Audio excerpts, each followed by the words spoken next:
Ahoj, dnes sa pozrieme na tému, ktorá je dôležitá pre každého z nás, a to je, ako si nasporiť vlastné peniaze.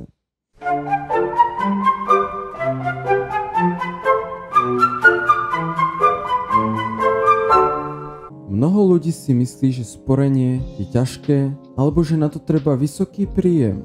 Pravda je však taká, že aj malé kroky dokážu spraviť veľký rozdiel, ale musíme ich robiť pravidelne a rozumne. Prvým krokom je vedieť, kam vaše peniaze odchádzajú. Väčšina ľudí ani netuší, koľko minú na zbytočnosti, takže skúste si aspoň mesiac zapisovať všetky výdavky a uvidíte, kde sa dá jednoducho ušetriť. Druhým krokom je nastaviť si cieľ.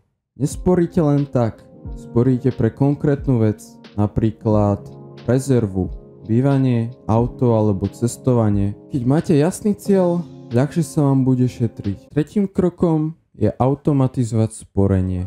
To znamená, že hneď po výplate pošli určitú sumu na sporiaci účet. Ešte skôr, než peniaze začneš míňať. Aj malá suma, napríklad 20 € sa časom nazbiera a môže byť z toho slušná kopa peňazí. Štvrtým krokom je vyhnúť sa zbytočným dlhom a impulzívnym nákupom. Každé zbytočné splátky alebo nákupy odčerpávajú peniaze, ktoré by ste mohli mať odložené pre seba a využiť ich tým pádom na seba. A nakoniec, učte sa o financiách. Čím viac rozumiete peniazom, tým lepšie rozhodnutie robíte. Nemusíte byť expert, stačí mať základné pochopenie, ako peniaze fungujú a ako ich dokážete využiť k tomu, aby ste získali ešte viac a ešte väčšie peniaze.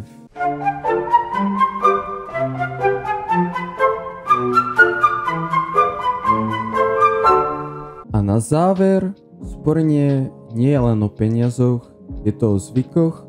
Keď začnete robiť malé zmeny, uvidíte, že postupne dokážete vytvoriť vlastnú finančnú rezervu a byť viac v pohode.